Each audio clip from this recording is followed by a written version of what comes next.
What is good, ladies and gentlemen, and welcome to another edition of the Fundamism Podcast.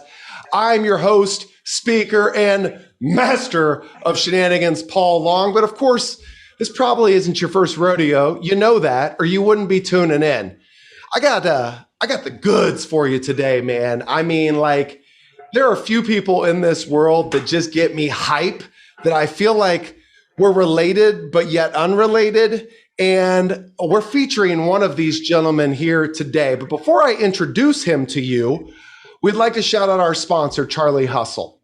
Charlie Hustle has been with us from the jump. They are just a tremendous, tremendous asset to the Kansas City community and all surrounding areas. So if you don't own a Charlie Hustle shirt or sweatpants or mask or socks or anything amazing that Charlie Hustle produces, then maybe you should do yourself a favor and go to charliehustle.com to learn more. So we are, of course, the Fundamism Podcast, and we like to empower individuals and organizations to create more of what's good as opposed to what isn't. And today, we got a whole lot of what's good. Now, this gentleman, he's got stories galore. He always makes me laugh. If you guys are familiar with John Stoner, the other catsuit guy, the gentleman that's been my best friend in all walks of life since the 5th grade, I learned that John had a cousin years and years and years ago. And his cousin, coincidentally, is named Mr. Brian Long, no relation to Paul Long, although we share so many connections. Ladies and gentlemen, the national sales manager of Ottobock, my guy, Brian Long. What's good, brother? What's going on? Good to see you, Paul. Man, dude, it's been a while. Last time I saw you in person, you actually brought me in, or you advocated to bring me in as a speaker for your national sales conference at Ottobock. And I am forever grateful, my friend. So it's good to see you in person once again. I mean, virtually, of course. Yeah, absolutely. Yeah, I think we tried to get you back the next year, and we spoke a little late, so we need to do it again for sure. For sure, man. I was booked up. Listen, I'm in high demand. Just ask me. Absolutely. Absolutely. I'm in high demand until I'm not, my friend. So, Brian, we do like to empower individuals to create more of what's good. And right now, as I'm sure you're well aware, with so many workforces being virtual, so many individuals, worrying about the social divide or the political landscape or, whatever is going on in your specific world, we tend to focus more on what's not good as opposed to what is. So, my brother, what is good in your day today? Man,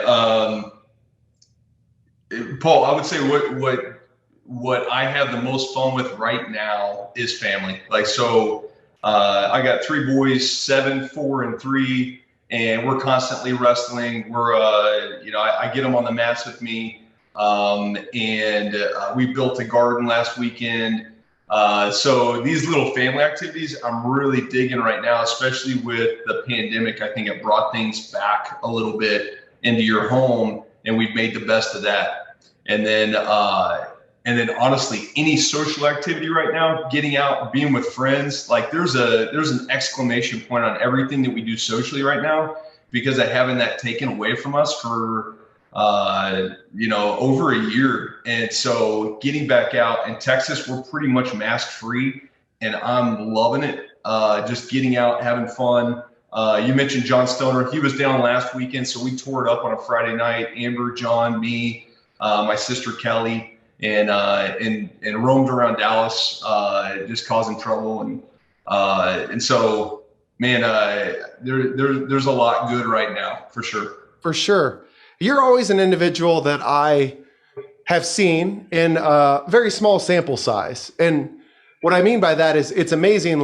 Obviously you and John are related, but you've always been or have been down in Texas for quite a long time. And you guys have been separated logistically for quite a long time. So I never really got the opportunity to hang out with you. So our interactions outside of, 1 or 2 meetings in person have typically been via text or now virtually or email. And when I got the call to work at Ottobock with you or partner with you at that national sales conference, I was like, dude, how the hell did I deserve this? Like, we obviously don't know each other super well, but we keep tabs on each other in this space. So I say all that to say that I connect with you in terms of all the things that you just defined: family, social connections. You're very great at that, at making the most out of situations, typically making individuals laugh and being very lighthearted. Which brings us to our featured fundamental today. For those of you guys listening, I have been working diligently to try to incorporate more of very specific and practical tips that you can apply to your day to improve your quality of life. And that brings us to today's featured fundamental, which is differentiate yourself. So in this age of social media, which you and I connect on a lot, Brian, dank memes, of course, and all your jujitsu posts. That's how a lot of people connect these days. And as such, I find, and I would love your take on this, that so many people are presenting themselves to be something, right? They're putting the shine on themselves while not always revealing their true, authentic self. What's your general take on that? Not just in social, but just out and about in the workplace and all of that good stuff. Yeah, so authenticity. My take on authenticity in general. Yeah, it just the society that we live in right now, where it seems as though there aren't a lot of people that are willing to be vulnerable and differentiate themselves in the space, specifically, Brian, because they're always trying to show everybody what they got, right? We're trying so hard to be like everybody else on social because it looks cool, that we're not really owning who we are authentically, and thus not differentiating ourselves from the masses. So are you experiencing that? Do you feel the same way? What does that look like in your workspace and personal life? Yeah, I mean, for work, in work for sure, there's always going to be the guys that I call it toxically ambitious. You know, they are willing to do anything and everything to get to the top, and a lot of it is either doing the cliche, taking credit for things that they didn't necessarily do.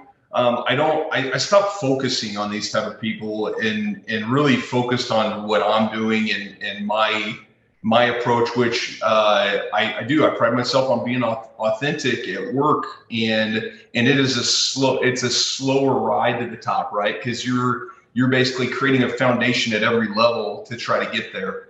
And the nice part is you're not dropping too far if you pursue things outside of your expertise or your experience. Personally, I think there's a big movement right now for authenticity. We've seen it in a lot of different areas, like the anti-Photoshop movement. For me, there's just something golden about someone that puts it out there, willing to be, like you said, vulnerable. Yeah. And it's a skill. It's a skill for sure. And some people want the attention, and then you meet them and it's kind of like, I don't know about this. This isn't the false advertising. Yes. I love, so first of all, I wrote this down. That's how important it was to me. I remember that you said it, just like in the movies, toxically ambitious. I love that term. And it's just all about that ladder, that ladder climb to the top. And I'm going to do whatever it takes to get there. And what's interesting and what I took away from everything that you said is, when you are truly genuine and authentic in your own self, you don't ever have to remember who you are or who you presented yourself to be. And so while it may be a slower crawl to the top, the fall is a lot less traumatic because you're so consistent in being who you are that people have come to expect that. So what's interesting about this whole take, personally and professionally, people see me oftentimes, Brian, this is probably not news to you, and say this can't possibly be real. Like you can't, this guy is so over the top, or he's always in your face. It's gotta be a shine, like it's gotta be a role that he plays. And truth be told, man, like the stuff that I do, is not necessarily for everybody else. The stuff that I do is for me. I have so much fun, today I'm wearing, you mentioned wrestling around with the boys. I wore this for you, brother. If you smell. So I got The Rock. It's Stone Cold Steve Austin on my shirt today. And this shirt brings me memories. Yeah. It reminds me of a time that Stoner and I connected and we were talking mess on each other and playing the role of The Rock. And so generally speaking, while I have bad days, oftentimes I am this. And I think that you could probably attest to that. Yeah, absolutely, man. Absolutely. It's unfortunate though, Brian, because so many folks, I would say and argue, many folks don't even remember or know who they are because they've been playing a role for so long. So speaking of playing roles, you're a gentleman that has always found great strength in sports. It played a pivotal role in your growth and development. And I saw an amazing interview recently, and this gentleman was talking about sports figures being role models. And he said, careful who you portray as a role model, because a lot of models out here are playing roles.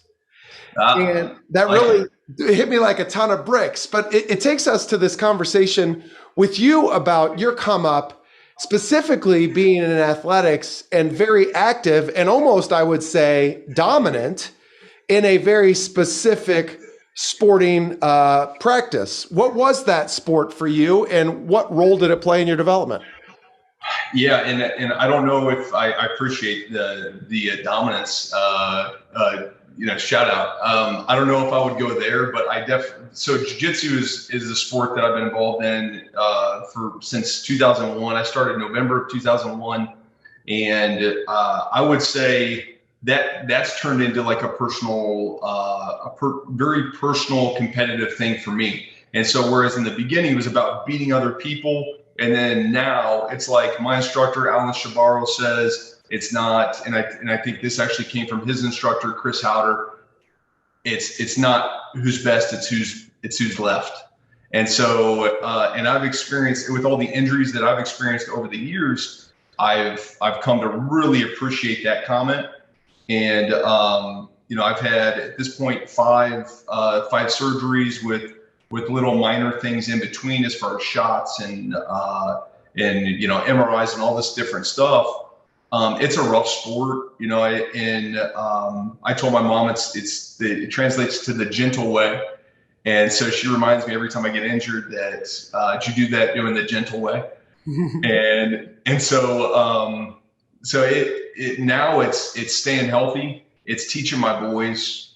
And so it's shifted. And I think, going back to your comments about people knowing who they are, that changes. It changes over time, because like I went from a super ambitious guy that wanted to do this, wanted to be a professional fighter, wanted to be a professional jiu-jitsu practitioner, and had plans to open a school at one point. And that's shifted. Now it's how can I teach my boys this? How can I teach them not to make the same mistakes, not to get injured, and to do this safely so that they can do it at an older age, like I plan to do. So maybe I overstepped. I don't think so. I mean, to hear John say that you were dominant, you were on the upward transition, and then of course you suffered some pretty significant injuries. But so maybe we'll remove dominant and say highly competitive, right? I'd agree with that for sure. When you say that you were on track to become a professional fighter, had you not found the injuries that you did? Absolutely. Absolutely. Yeah, there we go. I'll take it. So talk to us about that first injury that you had, and what were you doing? Were you in the ring? Do you recall what went through your mind? How did it all play out? Yeah, and so you've had James Cross on the show a couple times, and so he he could tell you that injuries typically don't happen in the fights. I mean, very rarely do they. It typically happens in training. So you have to train so much for this sport. James is on a completely different level, mixed martial arts wise. He's at the top. And just side note, I have so much respect for him. I consider him in the class of Donald Cerrone as far as him taking fights on 1 to 2 week notice and coming out with a great attitude. So much respect to him. But all my injuries came from training. I started with a shoulder surgery that, you feel invincible up until you get injured. And I'd never understood the guys that were injured in the gym. And it is a bug. You catch the injury bug and it's one after another. And so that was extremely humbling. So I had my first injury around 25, had surgery, and that was a slap tear, superior labrum, anterior through posterior on my right side. After that, I came back to training, was competing mixed martial arts wise. I had fought Tinny Means, who's now a top 10 UFC fighter, and a couple other guys. And then I injured my neck afterwards. So neck injury, I tried to prevent surgery for a long time, months and months, and ended up having the surgery eventually. But I probably got 3 or 4 shots in between then, trying to put it off. After that, I came back and I had just had Liam, my first son. And shortly after, I think 6 weeks later, I was back on the mat training and I tore my pec. So it was back to back. I mean, I was on the mat, I think 6 weeks, and you talk about something that you love taken from you. And that's the way I felt about it. I felt like something was stolen from me because this is something that I did 4 to 5 hours a day at one point. And so very disappointing. And so I continued to train very conservatively. I got back on the mat after the neck surgery, or after the pec surgery. It took about 6 months to 7 months to repair, and then got back out there and trained well, much more cautiously. But I knew I would have to have a subsequent neck surgery. So I had that, and I think I got tossed on my head, and I cracked a Luschka joint, which I never heard of in my neck. And that accelerated things. So I needed a second neck surgery. I did that. Now it's been about 4 years. I just turned 40 this year. So there's my aspirations. My aspirations have changed a little bit. But I still train. I have a 10 by 10 in the garage. I train with a school down here in Austin, and has some great training partners. The way that I think about it has changed. So something that you love was taken from you. In those moments, obviously you had significant aspirations, and your livelihood was associated with those aspirations at the time. Because I recall, and this was probably post many of those injuries. I mean, you were talking about getting into the supplement space, and you had all kinds of stuff going on. And so much of your livelihood was associated with the fight game.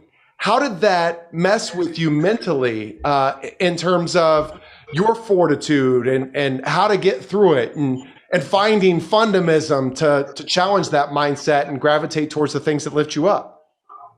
So I think I have a coin that I carry around with me, and right now I left it at headquarters right now, and I'm working from home today. But it says Amor Fati, and it means love of fate, love where you're at, regardless good or bad. Love where you're at. And I if there's one skill I have, I would say it's that emotional flexibility to look at different things and know that I can do things differently in my life. There's a lot of other people that I can learn from that are super passionate about their thing.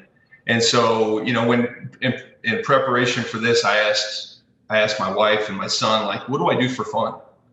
Because you don't think about that. What do you do for fun? and what, my son, obviously he says, wrestle with us and watch movies with us. And it's very, central around him. Sure. And then, my wife's like, you love to train. You love to be with family. I love my work. I try to love everything that I do. And I think it comes back to that. Amor fati is like love of fate, and it's regardless of the situation. One of the guys that I like to read is Joshua Waitskin. He wrote The Art of Learning, and this guy is pretty incredible. He learned jiu-jitsu extremely fast. There's a movie about him called Searching for Bobby Fischer, because he learned that's about him. His dad wrote it about him because of his experience in chess. Like at age 8 or something, he was competing with grandmasters and beating them. So he wrote this book. It's called Art of Learning, and it's how to learn fast. And I've always been amazed with people that can shift and learn other things. And I think, to sum it up, like jiu-jitsu taught me how to learn, because before that I wasn't really good at anything. I didn't really see myself as like a really good at one thing. And I learned this. I was like, hey, I'm pretty good at this. And then I slowly learned the game and learned about it, and it became good, at least in my own mind. Sure. And in mine as well, because I never saw you fight. So you essentially are James Krause to me. You see? I'll take it. So, and shout out to James. Everything you said about him is absolutely accurate. He is a world-class human being, which a lot of people don't get the opportunity to see. He is very bright when it comes to leadership skills and how to coach people up, as evidenced by the fact that he has a highly successful gym. Glory MMA it's got a lot of folks that are coming up through the UFC right now. So, I see you two as very similar in terms of gravitating towards the things that are going to make you better, right? Finding these opportunity gaps and learning how to close them. And specifically, that kind of ties together with this fundamental of differentiate yourself.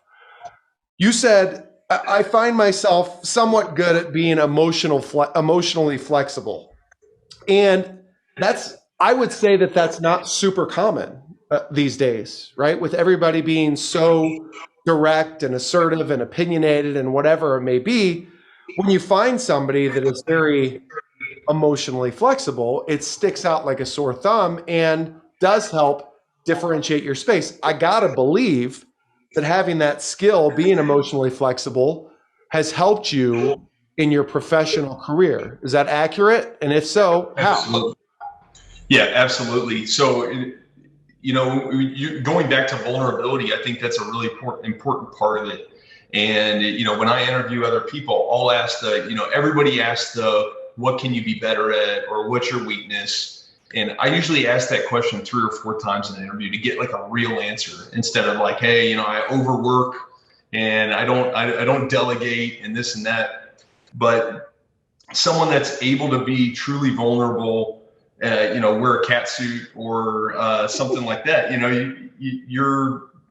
you're saying basically, I'm confident in myself and my ability to do my job, or I'm confident in myself and my ability to be, as a person. So when I look for candidates, I look for 2 things, and that is intellectual curiosity. I want someone that is curious and that wants to learn the next thing. And I look for grit. And I say grit is really emotional flexibility. Can you put up with the bullshit that's going to happen with your company or with your industry or with, a coworker or with your family? Like, if you can overcome these and focus on what you need to do to get your job done, that task done, or whatever you were trusted with on behalf of your employer or your supervisor, that's all you can ask for from a candidate. And then you can teach them all the skills that they need for that position. Those are all teachable, but I find it really difficult to teach an adult emotional flexibility or grit. I very much agree. Because Because I think in general, we shy away from being vulnerable out of fear of acceptance, or going back to the point earlier, the toxicity piece, toxically ambitious. We're afraid to show people that we're weak or that we have areas of opportunity because maybe then they won't promote us or they won't see us as a subject matter expert or find us credible or whatever it may be. Whereas what I believe, and based on what I'm hearing you say, Brian, I think that you probably feel the same way. When somebody is willing to be vulnerable or expose their true self, they resonate so much more with me. And I'm so much more willing to invest in them personally in our relationship than anybody that was just presenting themselves to be something. So let's talk about this emotional flexibility piece from a personal standpoint. You mentioned how you used to be big into jiu-jitsu, and we talked about how a lot of your livelihood was associated with that, and you had a lot of aspirations. The injuries happened, and you had to be emotionally flexible because you couldn't be as invested as you once were, knowing that if you did invest yourself, you could potentially get hurt again or lose something more that you loved. My question is, knowing that you're a guy that just, you go in, like you see something and you want it, and you put forth all of your effort and that grit and determination that you referenced, how the hell do you practice or train half-ass? How do you practice or train not at your peak performance level, knowing that you could potentially get hurt if you did? Yeah, it's a really good question. I think it goes back to I don't think it's it's not training half-ass. Okay. It's redefining the way that you train. So like and reframing. It's all about perspective. So Octavio Couto Jr. was my professor, along with Alan Shabaro. Octavio gave me my black belt. And I went to Octavio and he reframed it for me. And so I let him know that I was no longer interested. I was like, hey, I gotta, I'm having my fourth surgery. I have to look at starting another hobby. And I think I probably said it in jest, like I need another hobby. This stuff's hurting. Mm. And he said, no. Like he said, jiu-jitsu is this big. He goes, this is jiu-jitsu. This is your game. This is what you play right here. And this is jiu-jitsu. He's like, so you could play over here. You could be here. And this really resonated with me because at the time I had a really smothering and aggressive style of jiu-jitsu. I pressure passed. I did certain things that were very physical. And so for me, it was like, okay, take a step back. Look at these guys that don't train like me. Look at these guys that are, and I've always been kind of an awkward athlete. So that's one of the reasons that ball sports, I'm like, no, you guys, I don't know, you haven't seen me play basketball, but John has. And so all these other sports were super difficult for me to jump into, and this, like wrestling, made sense to me. So I had a specific style, and I had to take a step back and look at this from a different perspective. And I did. I started playing different games. I stopped inverting in my guard. I stopped pressure passing to the side that hurt my neck. All these different things. And I love the sport in a different way completely. Mm. You differentiated yourself. You started to reframe your mindset. And I'm sure that you had somewhat of a unique approach to training as well, kind of like, or not unlike that of Mr. Tim Elliott, who has a very awkward approach to MMA. So much so that I think his handle is Awkward MMA. Did I ever tell you about the time, or have you heard the story that I got into a fight with a UFC fighter and didn't die? No, but I really want to hear the story. So it was one of a very few times that I was ever out on the town without John Stoner, and it was a couples deal. There were 4 different couples at the time. It was not my loving wife Melissa Long, but rather another girl that I dated for a short period of time. and 3 other couples, only one of which that I knew really, really well. And so the gentleman that I knew very, very well was a D2 athlete, a basketball player. He was like 6'6", 265, 270. I mean, he was just jacked. He was just a meatball, athletic, jacked. So we're in a bar. We're in the basement and we're celebrating his girlfriend's 21st birthday. And she's drinking out and about for the first time in public. And, you know, as you could imagine, she's turning up. She's having a good time. And things are getting a little squirrely because she's very flirtatious, right? And so I could see this dude like just getting madder and madder and madder, like the reds of his eyes, like I see it rising. And so I'm in the corner and all of a sudden I start hearing, you know, glasses flying and yelling and all this stuff. And I see that guy tussling with somebody in the basement of the bar. And so, you know, things progress. And again, we're in the basement. I have to grab his girlfriend and put her on my shoulders, like I'm carrying her on my back to get her up the stairs and outside, away from danger, away from harm. So as I get her up the stairs, I look on the inside of the bar, and one of the guys from the couple that was with us that I didn't know is fighting a bouncer in the bar. I go outside, and there is the 6'6" dude, 265 jack guy that is in the fetal position on the ground, just getting bombed on by this bouncer that is, you know, he's a lot shorter and a lot smaller. So I walk over and I put the girl down on the sidewalk, and I go over and I grab the bouncer on his, hey sir, get off of him. You know, I'm not even drunk. Like I'm completely in the moment and present, and he won't. He's just going to town. So I kind of had to, you know, I hit him, and he rolls off of my guy, and my guy stands up immediately and bolts. Just he's gone, like into the darkness, like Forrest Gump. Yeah, Forrest Gump style. So at that moment, these other 2 bouncers come out of the bar and they see me, and they proceed to push me down and say, you know, you need to get out of here. I'm good. So that dude bum rushes me. I remember being down on the ground. He literally kickball style kicked me in the face, Brian. Wow. And I, like an idiot, like this is one of 2 fights that I've ever been in.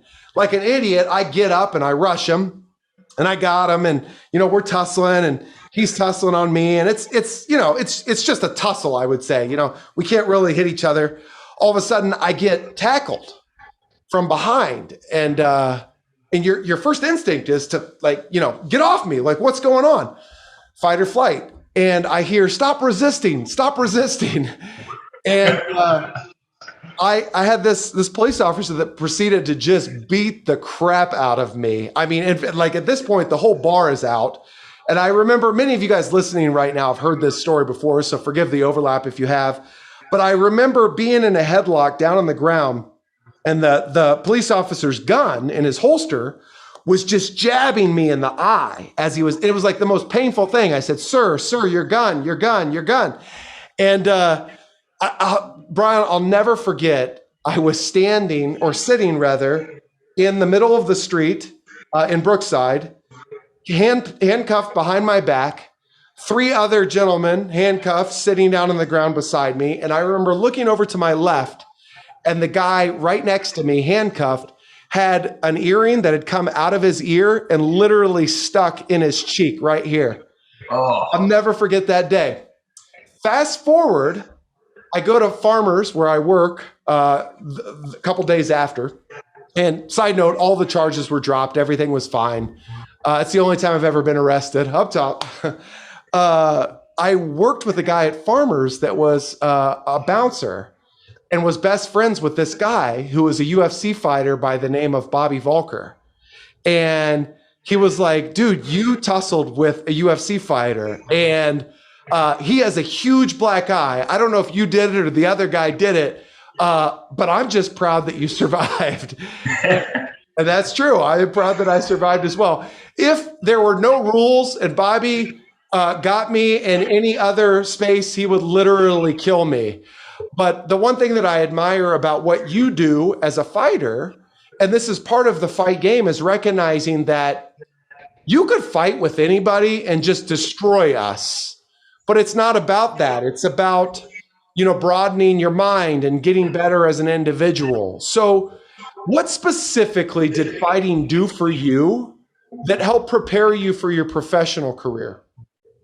Man, that's that I love that question because it's done so much for me. So I think more than anything, it taught me how to learn. Like just going back to what I said previously, like it taught me that I could. And when you start, you're not good. Like you think you're good, you have natural ability. Like I was a wrestler, and so I could wrestle. Like so, I had this pressure thing going already, but there was these little, tiny guys like that wore glasses and like, had the straight part down the middle and you're looking at them just kind of like, they never played sports before and they were just wrecking shop. So like you go in and all of a sudden you're tied up, your arm's in a different spot than you want it. Like you're tapping out. And when I got in, I was like 210 pounds maybe. And I lifted all the time. Like I said, I wrestled before.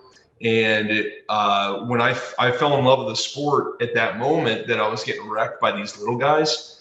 And I stopped working out with weights. Like I became fascinated by the sport. And it showed me that I could learn anything to an expert level. And so like eventually athleticism absolutely, they say like the size doesn't matter. It absolutely does. Speed, strength, it absolutely matters. But that's on an even playing field.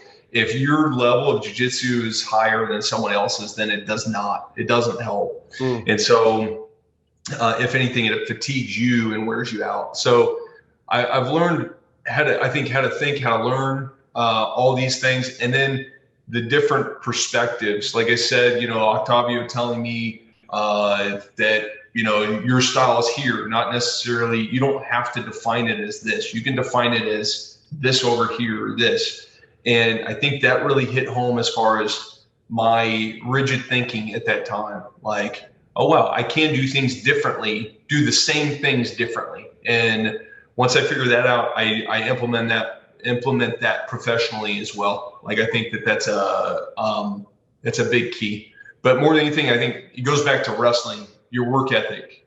Like I know you have to you put the work in the gym.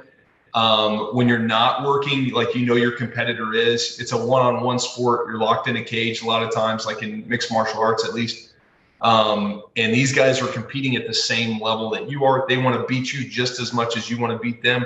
They're as confident going in. No one wants to get beat up in front of people. They're as confident going in as you are going in. And so the second you sit down, like you pop right back up and you're like, I got to run. I got to train. I got to kickbox. I got to do jiu-jitsu, whatever it is. And I took that work ethic into my professional career as well. Which again, just not to continue to reiterate, that's probably another way that you differentiated yourself and continue to rise up through the ranks in your sales and leadership positions. So let's get into that. So you help amputees live regular lifestyles. You give them the opportunity to walk again, to use their hands again, to carry their children. How did you get into the space of prosthetics, and what specifically, or how specifically would you define your role?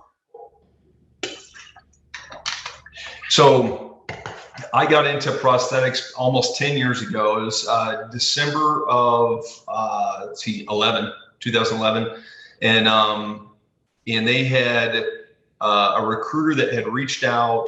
At the time I was in medical sales. I was working in spine, so I worked in the OR, and they had a recruiter that reached out and explained to me the role. And I thought robotics were really cool. I thought that this industry was really cool. And then the fact that, my dad's a vet, my stepdad's a vet, and I wanted to work with veterans. And so I ended up doing that with my last role specific to the Department of Defense and the VA.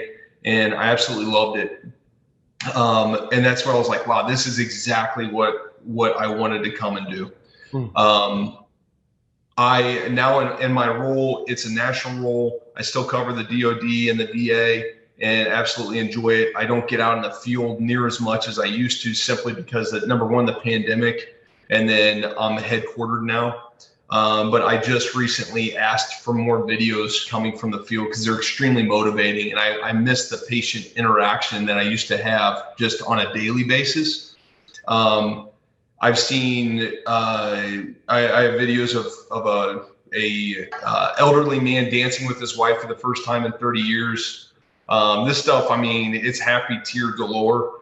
I've had videos of little ones dancing, little ones walking around, and to them it's nothing. This is the way that they grew up, and so they don't put the emotional emphasis that you or I would.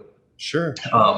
And then seeing these ultra, guys that are wired differently. These soldiers, they come in and I mean, for me, like, I'm not wired for the military. If I got injured, I'd be done. I'd be like, all right, well, I'm going home. These got guys, those bone spurs. Yeah, the bone spurs, shins. Yeah. My shin split's really acting up right now. But no, these guys are getting their limbs, taken off. I train with a guy named Joey Bozick in Dallas, who's just a monster on the mat. He's a trilateral, so he's missing both legs and an arm. I've seen this guy beat able-bodied people. He refuses to compete against amputees. He competes in able-bodied tournaments, and absolute monster on the mat. And he does things that will catch you completely off guard. Like, he'll spin around and you're like, what just happened? And he's in a different area than you expect. Or you'll try to grab legs to pass guard like you would on a able-bodied person. And he's he's spun out and he's on your back or on your side. But it's truly, I'm truly grateful to be able to work in this industry, for sure. Well, I recall, and this was, I had been speaking for, a year or two when I got the call from you and Ottobock. And so, my material has grown quite a bit. I've learned quite a bit, just like you, you practice your craft. You think you're really good when you first start out, and then you realize that you're not. Yep. I just playing back that whole thing. And I'm sure, as a listener of the Fundamism Podcast, any of you listening right now could attribute that same story and scenario with whatever you've tried in your lifetime. So we've all experienced it. I have in speaking. But I'll never forget, I was down there at Ottobock, and we did the happy hour the night before. And I just recall this sense of camaraderie and culture, and, everybody who was just super passionate about doing something that was not just great for an organization, but great for society as well. And when I delivered the keynote, I just felt so welcomed. And it was just such an amazing experience that you came up to me afterwards and you were like, dude, thank you very much. I got to ask you, do you know a guy in Lenexa, Kansas that lost his leg from Ewing sarcoma cancer? His name is Billy Brimblecom. I think he lives relatively close to you. Have you ever met him? I said, never even heard of the guy. So you connected us via cell phone, text message. Literally lives a block and a half away. Our kids go to the same school. He's been on the Fundamism podcast. He's besties with Jason Sudeikis, who does this Thunder Gong fundraiser that raises funding for folks that need prosthetics. So it's right in your lane. And you facilitated that whole interaction because Billy is actually one of these individuals that helps tell his story and how Ottobock assisted him in getting back to a normal life. So how amazing is it that that's what you said you're passionate about, getting back out there and storytelling, and we connected because of your ability and your organization's ability to tell a story. Yeah, man, it was kind of serendipitous because he had spoke. I can't remember if I think he spoke after you, I think. And so he came and we did this, right? At the time we were doing these Friday, where we bring in patients on Fridays and they would talk about their experience. And Billy came in and spoke, and you had, I think, been there maybe 2 months before, maybe a month or two before. And I remember leaving his talk and been like, in fact, I think I asked him if he knew you first. And then I set it up right there. I was like, hey, I really want to connect. You guys are kind of doing very similar activities, and it'd be great if they converged. So I was so happy to do that. And it's awesome to see that it worked out. He's a great dude. Our kids, they play in the same soccer league. So I see him every Saturday now. And through the pandemic, we all probably found something that maybe a vice or something that we didn't typically do, or something that potentially, changed our mindset, or we looked at things differently and we got into something new. Maybe it was card games or whatever. So I had never been big into shoes until I met Billy Brimblecom. And now I have 12 pairs of Jordans and an unhappy wife. So I guess I could thank you for that. But for me, it's a way to differentiate myself. You see a lot of speakers that are dressed in, suits, or, they're dressed to the nines or whatever. Like, I like to wear fun shirts and colorful shoes and showcase how you can be fun and authentic, while not just in a personal setting, but professional setting as well. So as we start to wrap up our time together, I'm going to get into a quick, fast hitter, probably 5 questions I'm going to ask you. But before we get there, you manage a sales team very effectively. You partner with them at really creating wonderful experiences and connecting your customers and clients to real life experience. So as an individual that empowers your team to be the best that they possibly can, and in the spirit of our fundamental differentiate yourself, how does one in sales differentiate themselves in the space? So specifically, I'm going out and I'm calling on a client or a prospect or whatever it may be. People hate to be sold, but they love to buy. What are the techniques or what one tip would you give to your sales staff at a team meeting to say, listen, we're going to do this and it's going to differentiate us in the space? Yeah, I think it comes, and just to answer, give a quick background. I think there's 2 different types of people that get into sales. I knew I was going to be in sales from the time I was in probably early high school, because it's what my dad did and what my stepdad did. And they were very successful with it. And I was kind of being coached at that time. But then there's people that don't know what they want to do in life and they get into sales. And so you have very technical people. You have all these different skill sets in sales. So it's tough to say you do this one thing.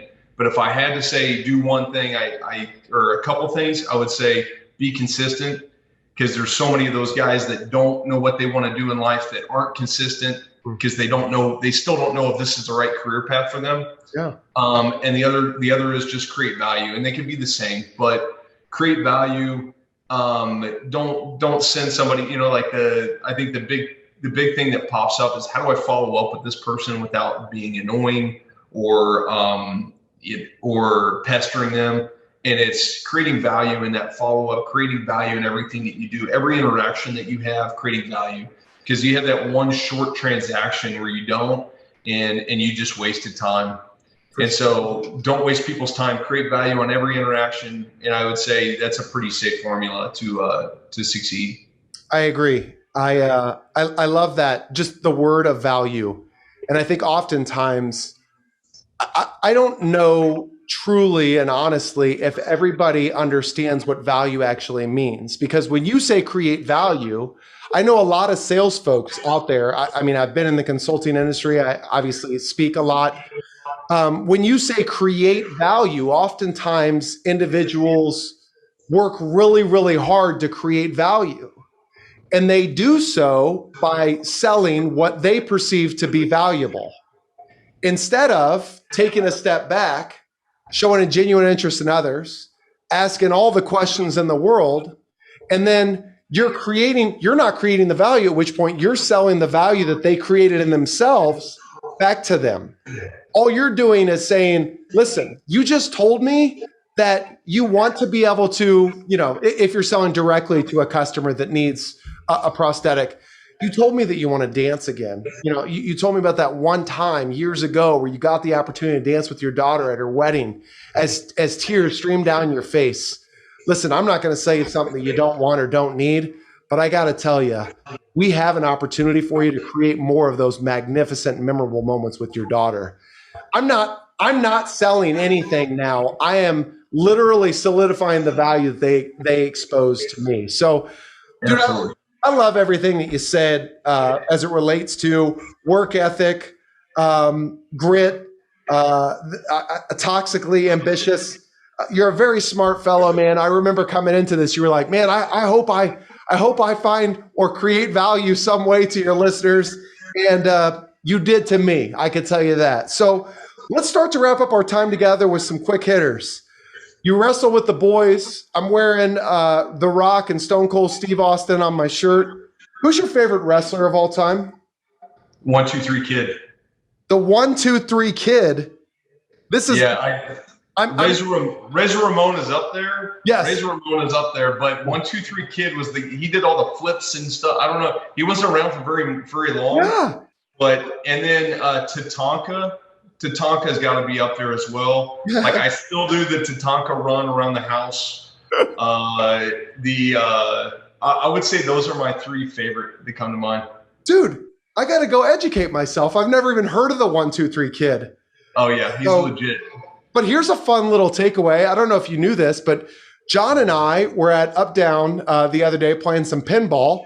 And at Up Down, it's kind of a throwback arcade. They play all these old school WWE, WWF, WCW, like all that stuff is on TV. And this guy's wrestling, and he's wrestling Ricky the Dragon Steamboat in his older years, more tenured years. And this gentleman looks like Chris Jericho. And I'm like, is that Chris Jericho? And the bartender goes, I got a guy that knows every single wrestler. Let me go ask him. John Googles the match, and he finds out that this gentleman with long, flowing blonde hair is none other than Stone Cold Steve Austin. Did you know that Stone Cold Steve Austin had beautiful, long, blonde hair and at one point in time wrestled with it? No. Exactly. I didn't know that. I got some Googling to do too. Favorite comedy movie? Oh my gosh, that's tough, man. Because I could say 80s, 90s, and now. But I got it. Old school is way up there. But genres, you could go Christmas Vacation. Yep. I'm introducing my sons to like a lot of the Three Amigos and like all the old classics. Yeah.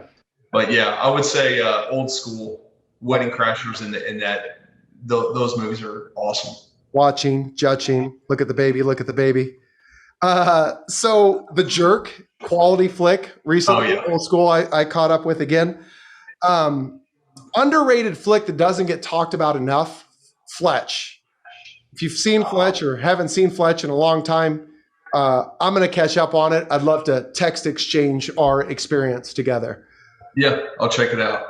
Favorite professional sports team?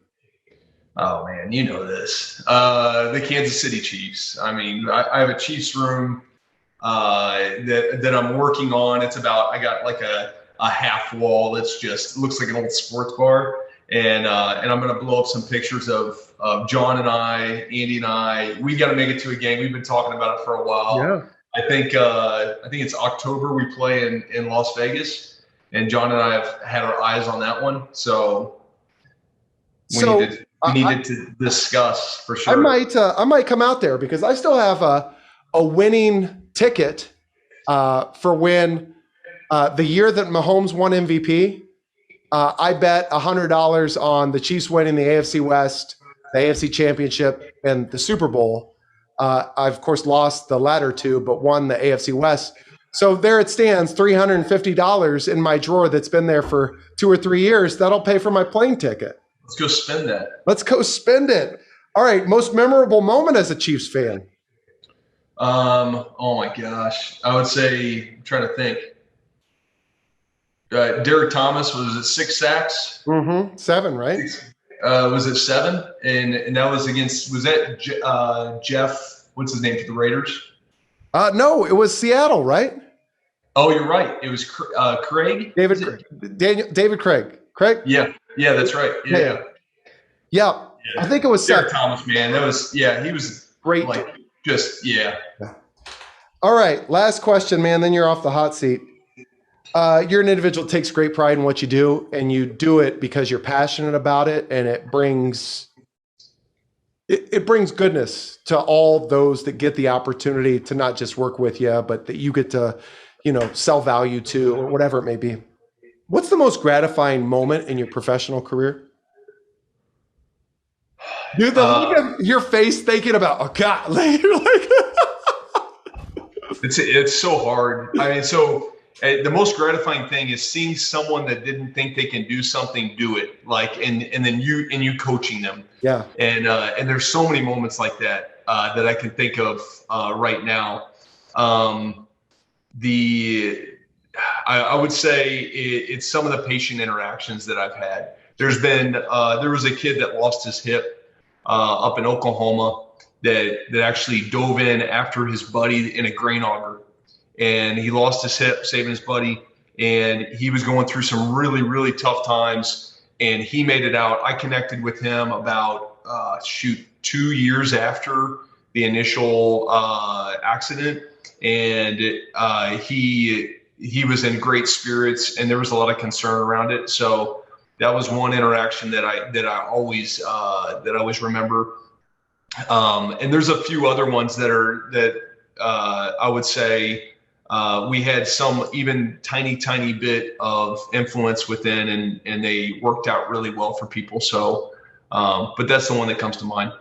Man, I can't help but hear that story and how incredible and magnificent it is. And again, attach it to, perspective of whatever challenge we're facing in any given day. Right. And, that's the amazing part of what you do. And, it takes us back to the fundamental and differentiating yourself. Like, why be a second-rate everybody else when you could be a first-rate you?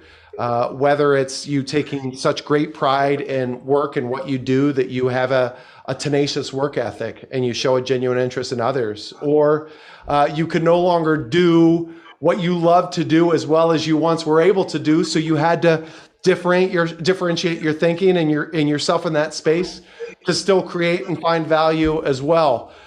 From the bottom of my heart, Brian, I thank you for being on here. You killed it. Any final last words, my friend? No, Paul, thanks for what you do, man. I enjoy the show, and I'm honored to be on here. And you have such a unique perspective on things. I love it. Keep doing what you're doing, man. My guy. Well, Vegas, we're Vegas bound, baby. You and I. Memories will be created. So to you, the Fundamism Podcast listener, we couldn't be whatever the hell we are without you. So we greatly appreciate your support. Hey, stop trying to be like everybody else. You see my silly shirts. You see my bow ties. You see the way that I carry myself. I do it because it's fun. I do it because when you see it, you don't think, oh, I've seen that before. You think, that guy is borderline crazy. And you know what? I am, because I accept it. And it's awesome to me. So differentiate yourself. Go out, have some fun, create some fun in the lives of others. Until I see you on the flip side, be safe, smile often, have fun, and deuces.